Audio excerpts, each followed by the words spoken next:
Ruang rapat itu sunyi seperti kuburan, meski dipenuhi pejabat bersetelan mahal dan wajah-wajah penuh kuasa. Lampu gantung kristal berkilau, namun hawa yang menggantung justru dingin dan menusuk. Di ujung meja oval panjang, Purbaya berdiri, sendirian di antara puluhan mata yang menatapnya dengan tatapan curiga, sinis, dan sebagian takut. Laptopnya terbuka, grafik dan angka terpampang seperti peluru fakta yang siap ditembakkan. Ini bukan asumsi, suaranya jernih namun berat, dana negara bocor, jumlahnya tak terbayangkan. Beberapa orang menggeser kacamata, sebagian lainnya pura-pura tenang, padahal napas mereka tercekat. Di luar gedung kaca itu, negeri sedang sibuk memuja pertumbuhan ekonomi, pembangunan megah, dan kisah kesuksesan yang disiarkan di mana-mana. Tapi di dalam ruangan rapat elit ini, ilusi mulai retak, dan mereka yang terbiasa dengan gelap mulai merasa panas oleh cahaya yang dipantik seorang teknokrat berhati baja. Salah satu pejabat senior, yang rambut peraknya selama ini simbol pengalaman dan kekuasaan, mengetuk meja pelan, suaranya dingin, "Purbaya, kamu tahu konsekuensi dari menampilkan data seperti ini." Nada lembut, tapi ancaman memancar seperti ular merayap di lantai marmer.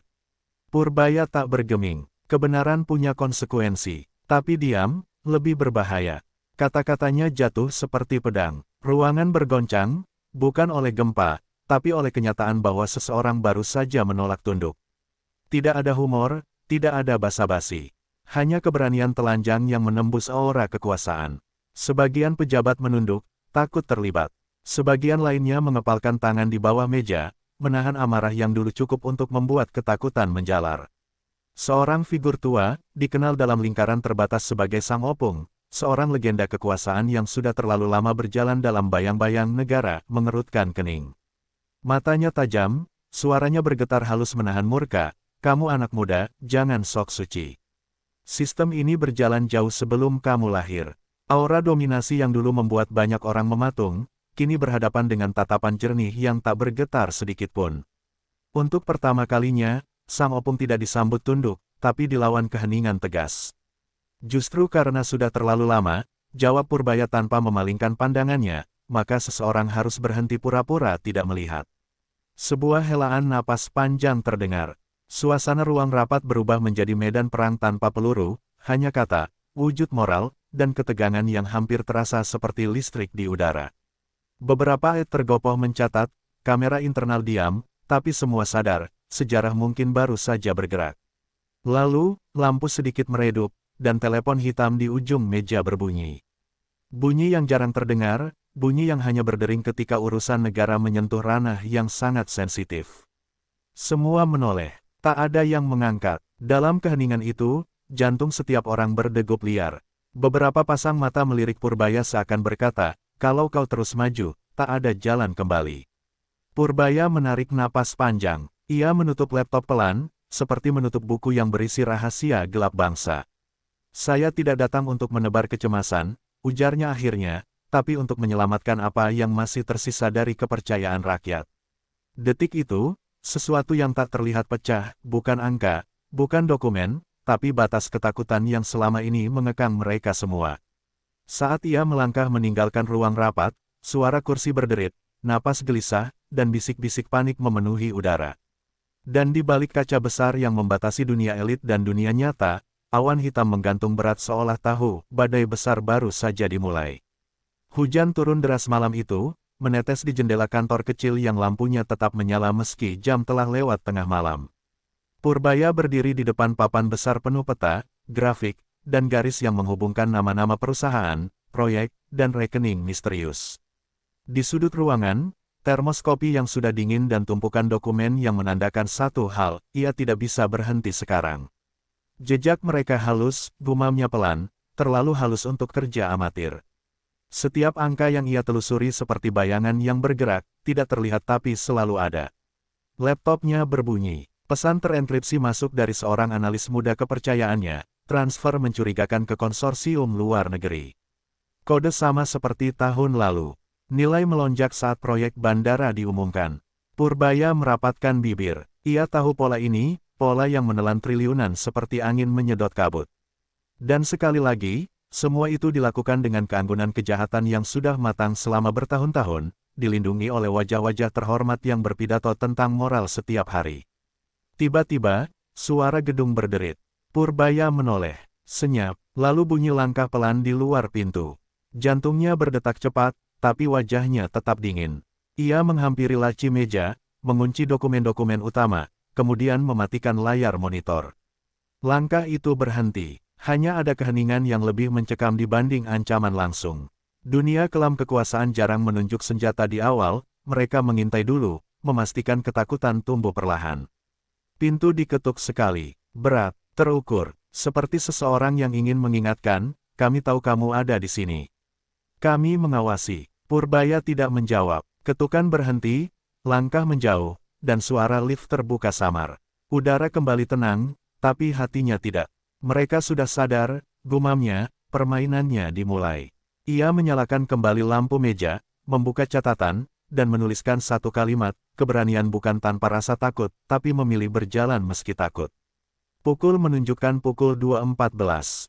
Teleponnya bergetar, nomor tak dikenal, pesan singkat masuk, berhenti. Demi keluargamu, jari-jarinya berhenti sejenak di atas meja. Ancaman jenis ini bukan baru, tapi kali ini terasa seperti cakar yang hampir menyentuh nadi. Ia meraih foto kecil di mejanya, foto keluarganya tersenyum saat liburan sederhana. Senyum mereka, alasan ia tak boleh mundur.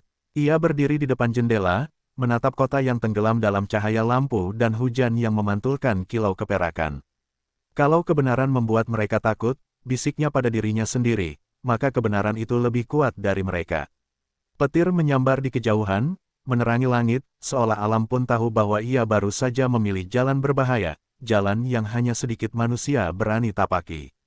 Begitu jarum jam menyentuh angka 3, ia mematikan lampu dan mengambil map hitam tipis yang berisi bukti awal. Besok, ucapnya lirih, kabut ini harus mulai pecah. Namun sebelum keluar, ia sempat menoleh pada ruangan sunyi itu.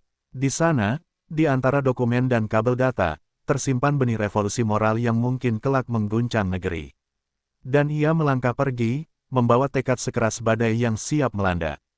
Pagi datang tanpa warna, kantor pemerintahan megah itu tampak biasa bagi ribuan pegawai yang lalu lalang, namun bagi Purbaya, udara terasa lebih berat, pintu-pintu lebih sunyi, dan tatapan penjaga lebih lama dari biasanya. Baru beberapa langkah memasuki gedung, seorang staf muda mendekat dengan wajah pucat. "Pak, ada kiriman untuk Bapak." Dititipkan jam 6 pagi. Dalam amplop coklat kusam itu hanya ada selembar kertas kecil, tanpa nama, tanpa tanda, kamu tidak mengenal lawanmu. Dan mereka tidak mengenal ampun. Purbaya tidak menunjukkan ketakutan, namun di balik rupa tenangnya, saraf-sarafnya siap merespons setiap bahaya.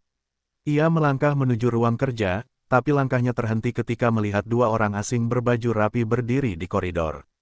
Seolah tidak sedang menunggu siapapun, hanya mengawasi. Tatapan mereka tegas, datar, dan penuh pesan tak terucap. Mereka tidak bicara, namun keberadaan mereka sudah cukup untuk mengatakan, kami tahu apa yang kau lakukan. Dan kami lebih dekat daripada yang kau kira.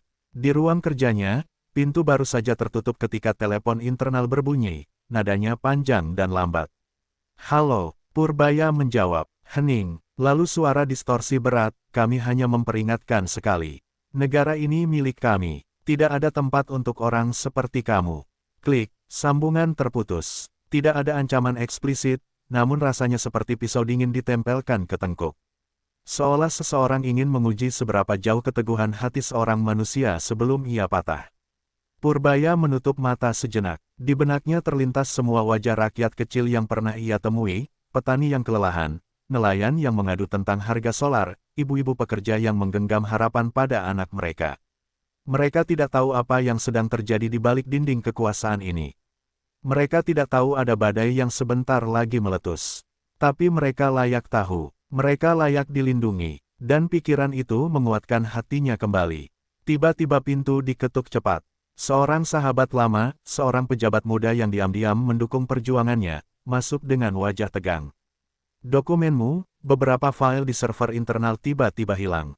Ada yang mencoba menghapus jejakmu." Purbaya menghela napas dalam. Ia sudah menduganya. Mereka tidak hanya ingin menghentikanmu, temannya berbisik, mereka ingin memastikan sejarah tidak pernah mencatat namamu. Sebuah bentuk hukuman yang lebih kejam dari penjara atau ancaman fisik, penghapusan makna. Purbaya mengambil drive cadangan dari dalam laci kamera tersembunyi, bukti yang tidak pernah ia percayakan sepenuhnya pada sistem digital negara. Selama satu salinan masih hidup, katanya pelan, mereka belum menang. Lalu ia menatap sahabatnya dalam-dalam. Kalau sesuatu terjadi pada saya, namun temannya segera memotong, suaranya bergetar, jangan bicara begitu. Kita akan hadapi ini bersama. Purbaya hanya tersenyum lirih, senyum seseorang yang mengerti bahwa pada akhirnya, perjuangan moral selalu merupakan jalan sunyi. Ketika jam menunjukkan pukul 10, alarm kecil di ponselnya berbunyi, pertemuan tertutup Komite Kebijakan Keuangan Nasional. Itu adalah panggung berikutnya, tempat para penguasa ekonomi dan kekuasaan duduk bersama, dan tempat kebenaran bisa lahir, atau dikubur selamanya. Purbaya berdiri, merapikan jas, lalu berkata pada dirinya sendiri, jika bayangan ingin menakutiku, maka aku akan jadi cahaya. Dan ia melangkah keluar ruangan, tanpa ragu, tanpa mundur, meski bayangan mengikutinya lebih dekat dari sebelumnya.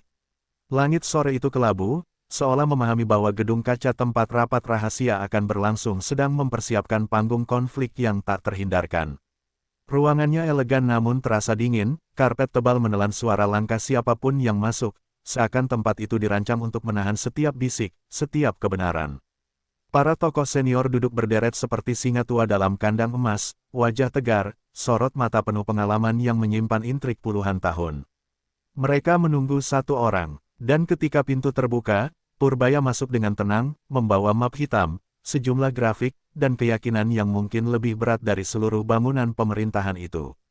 Silakan duduk, nak, suara berat terdengar dari tengah meja. Seorang tokoh paling senior mengangkat tangan, sosok yang dikenal sebagai penjaga era lama, simbol kekuasaan yang masih menggenggam pengaruh di balik bayang-bayang. Tatapannya bukan sekadar tajam, itu adalah tatapan seseorang yang terbiasa menentukan nasib bangsa dengan satu kata. Kami, mendengar kamu ingin menggoyahkan fondasi negeri ini dengan angka-angka. Nadanya sopan, tapi ancaman merembes dari setiap suku kata. Purbaya tidak duduk, saya tidak menggoyahkan negeri, jawabnya tenang. Saya hanya membuka luka lama yang selama ini dibungkus sutra.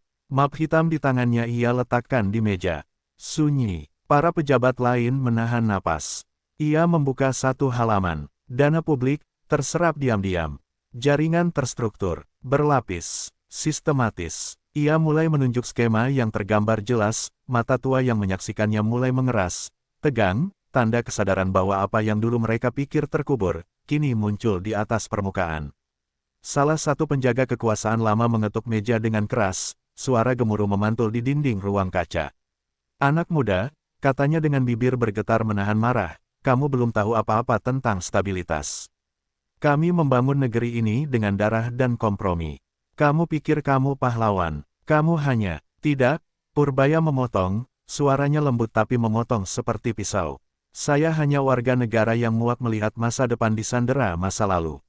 Ruangan mendadak tegang seperti kawat baja yang hampir putus.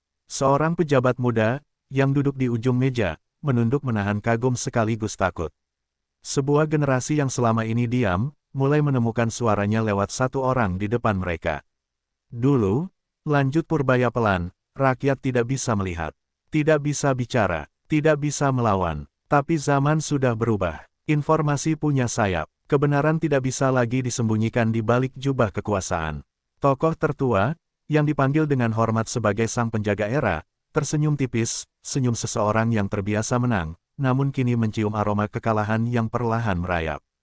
Kamu berani, ucapnya dingin. Terlalu berani, dunia ini tidak akan ramah pada orang seperti kamu. Purbaya menatap balik, tak mundur sejengkal. Saya tidak butuh dunia yang ramah. Saya butuh negara yang jujur. Dan detik itu, garis tak terlihat ditarik. Bukan hanya benturan argumen, bukan hanya pertempuran kebijakan, tapi perang antara dua era. Satu mewakili masa lalu yang kokoh oleh jaringan, kompromi, dan ketakutan. Satunya lagi membawa masa depan yang dibangun dari transparansi, keberanian, dan suara rakyat yang lama ditahan. Saat Purbaya keluar dari ruangan, pintu tertutup pelan. Namun gema pertempuran ide itu masih mengguncang dinding-dinding kekuasaan. Dan semua yang hadir tahu, mulai hari itu, negeri tidak akan sama lagi. Gedung parlemen hari itu tidak seperti biasanya. Kamera media berbaris seperti pasukan, mikrofon terangkat tinggi, dan ribuan mata rakyat terpaku pada layar. Ada bisik-bisik, ada desas-desus, ada ketegangan yang menempel di udara seperti kabut sebelum badai. Semua tahu hari ini bukan sidang biasa. Hari ini, suara yang selama ini berusaha dibungkam akan berbicara. Purbaya melangkah masuk ke ruang sidang. Langkahnya tenang, tapi setiap langkah menggema seperti genderang perang. Ia melihat para anggota dewan, sebagian menatapnya dingin, sebagian khawatir, sebagian diam namun mata mereka memancarkan hormat tersembunyi. Di depan, kursi pimpinan komisi mengetuk palu, dentang logam keras menggugah seluruh ruang. Sidang dimulai, katanya dengan nada menahan gejolak. Purbaya berdiri di podium, file dan grafik di tangannya.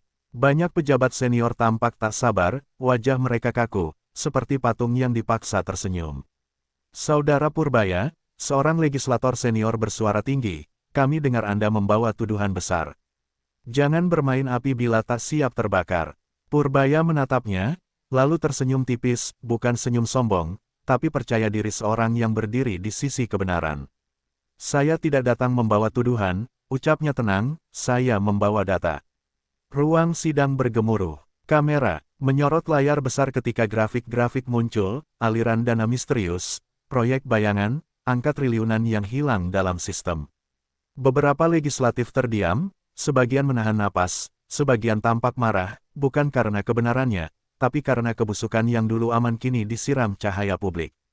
Ini bukan rumor, lanjut Purbaya, suaranya tegas. Ini bukan politik, ini tentang uang rakyat, tentang masa depan negara. Tiba-tiba seorang anggota dewan yang dikenal vokal berdiri, suaranya menggema lantang, berhenti membingkai diri sebagai pahlawan. Kamu tidak tahu permainan besar ini. Kamu pikir rakyat akan berpihak padamu. Mereka tidak mengerti kompleksitas ini. Sorak protes terdengar dari balkon penonton. Beberapa aktivis yang hadir menahan diri agar tidak meneriakkan dukungan. Purbaya hanya menatap politisi itu dalam-dalam.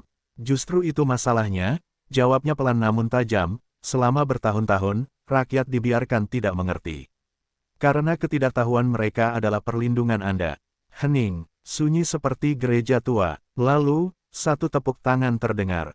Kemudian dua. Kemudian seluruh balkon berdiri. Tepuk tangan, sorak kecil, air mata beberapa orang yang akhirnya melihat seseorang berbicara tanpa takut. Media merekam, dunia menyaksikan, dan mereka yang selama ini nyaman dalam bayang-bayang kekuasaan merasakan untuk pertama kalinya rasa goyah.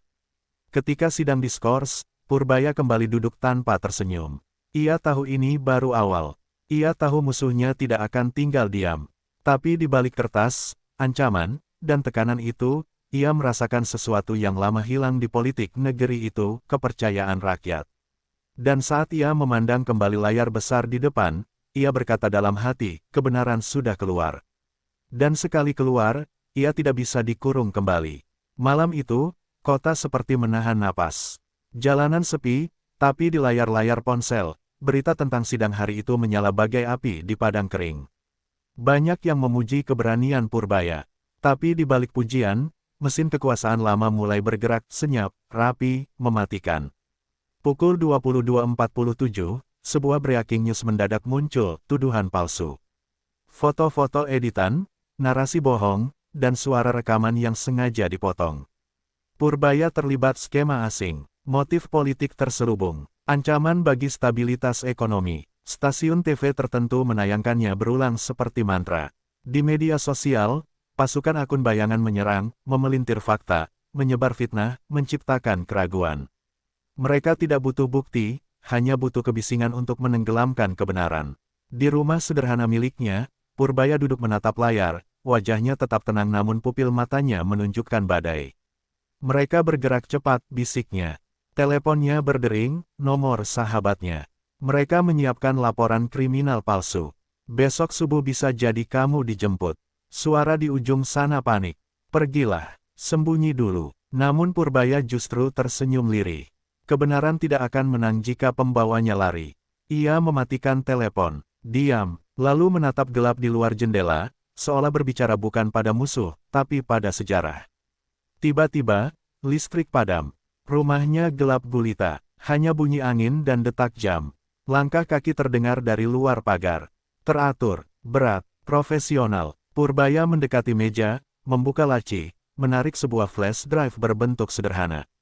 Itulah inti segalanya, bukti mentah, bukan salinan, bukan rumor. Ia menggenggamnya seperti menggenggam nasib negeri. Sesaat kemudian, pintu diketuk pelan.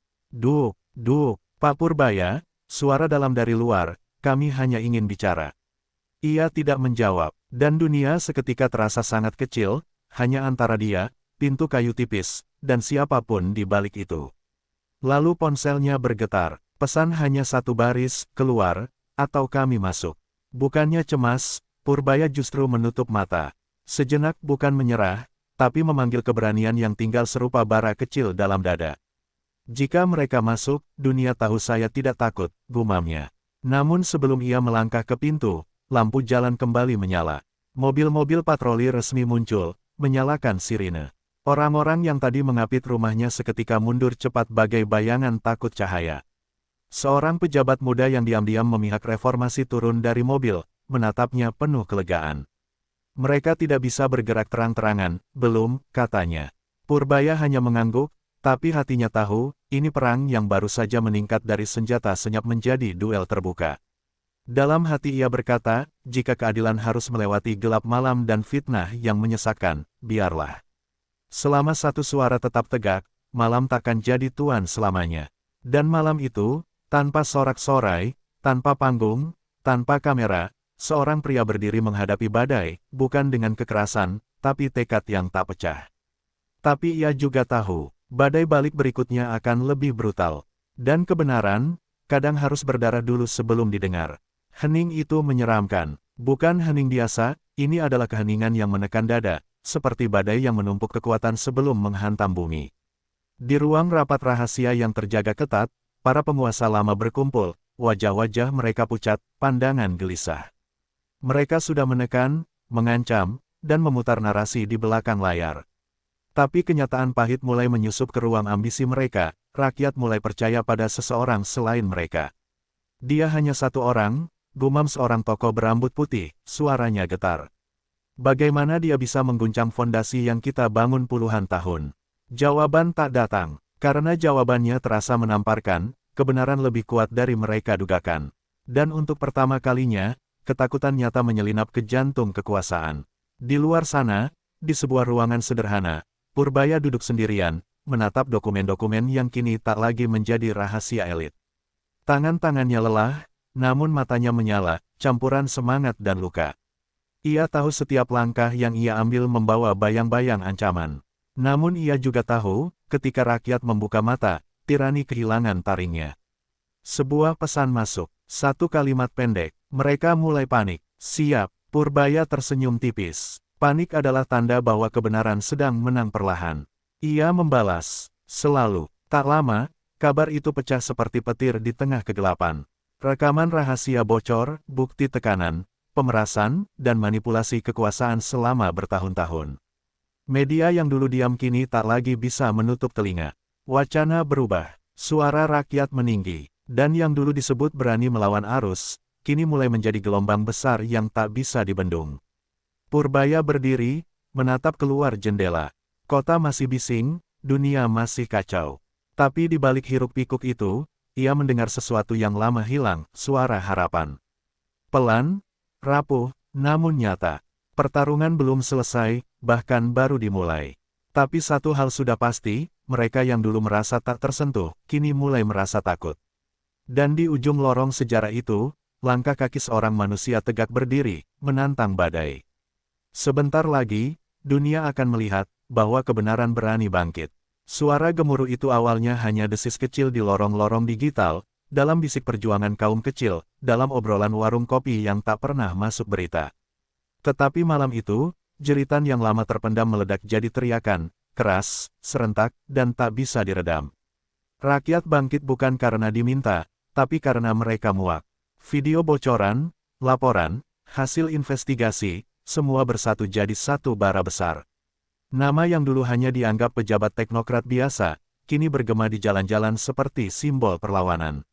Mereka tak hanya mendukung Purbaya, mereka mendukung hak mereka sendiri untuk tahu, untuk merdeka, untuk tidak dipermainkan kekuasaan yang menganggap rakyat sekadar angka. Di tengah lautan manusia yang berkumpul damai membawa poster dan lilin, seorang ibu parubaya berdiri memeluk foto anaknya yang meninggal karena kebijakan yang lalai bertahun-tahun lalu. Air matanya jatuh, tapi suaranya tegas, bergetar karena marah dan harapan. Kalau satu orang bisa lawan sistem, kenapa kita tidak? Rakyat bukan lagi penonton. Mereka kini menjadi badai yang menuntut pertanggungjawaban.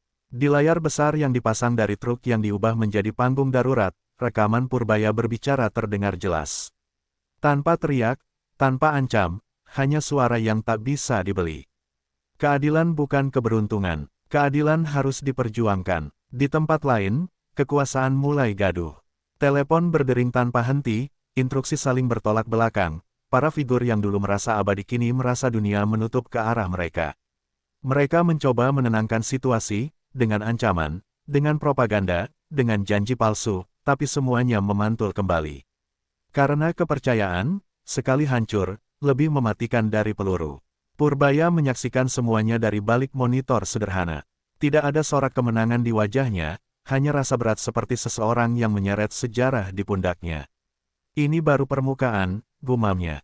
Yang paling sulit adalah memastikan ini bukan sekadar amarah, tapi perubahan.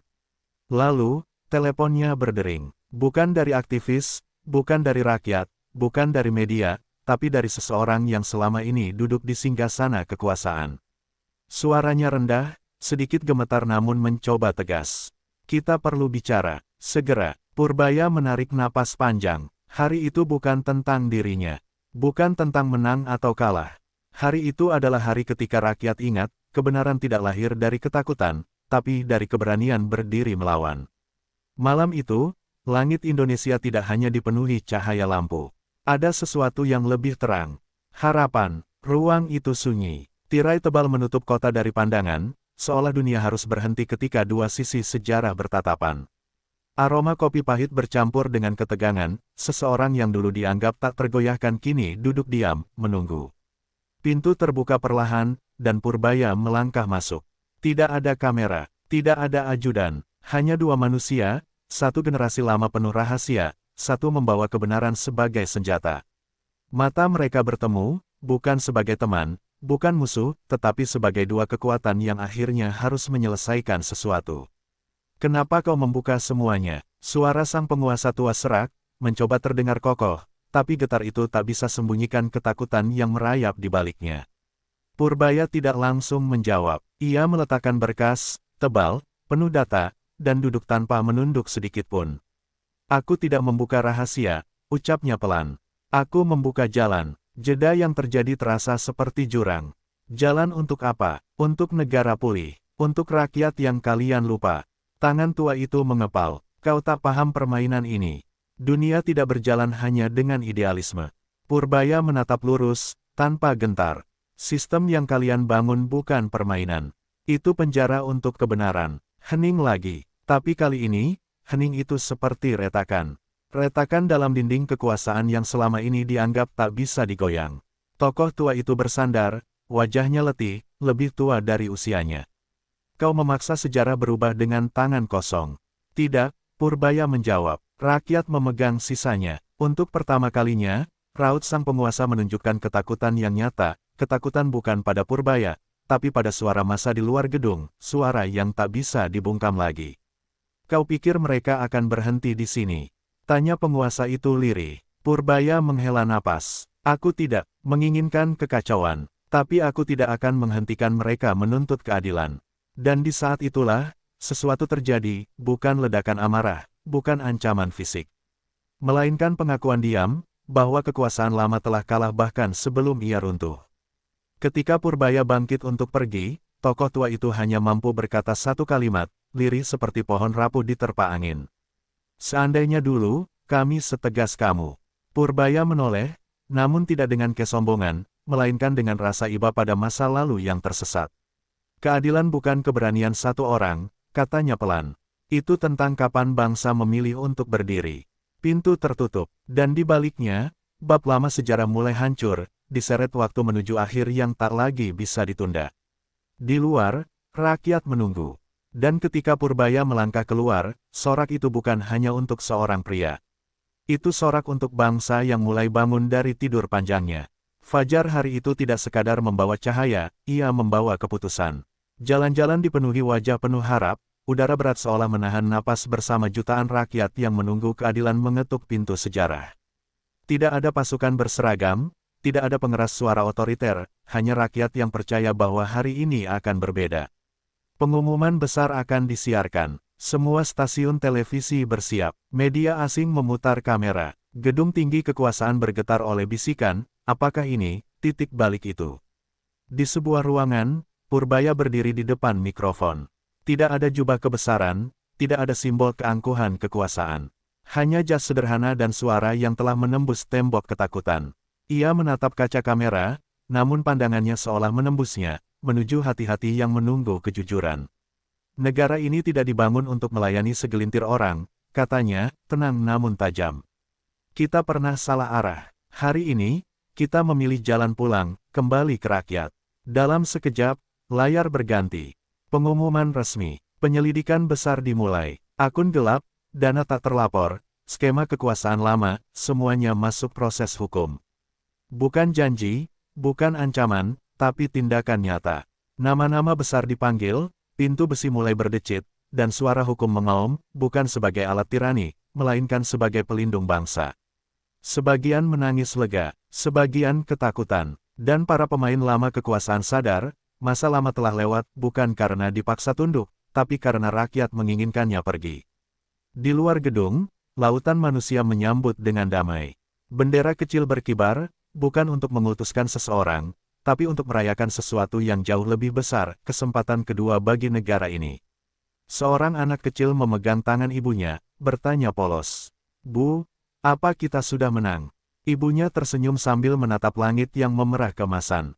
Kita belum menang, nak, tapi hari ini, kita mulai bernapas lagi. Di podium, Purbaya menutup pidatonya. Perjuangan ini bukan tentang saya. Ini tentang kita semua, rakyat yang menolak menyerah. Selama keadilan tetap dijaga, bangsa ini tidak akan pernah runtuh. Sorak membuncah, mata berkaca, sejarah merapatkan kata-katanya, dan ketika angin pagi menyapu halaman negara, satu kalimat bergema jauh melewati gedung, melewati jalan, melewati batas waktu. Kebenaran bisa ditunda, tapi ia tidak bisa dikalahkan. Hari itu, Indonesia berdiri bukan karena kuat, tapi karena berani. Dan keberanian satu orang telah menyalakan jutaan.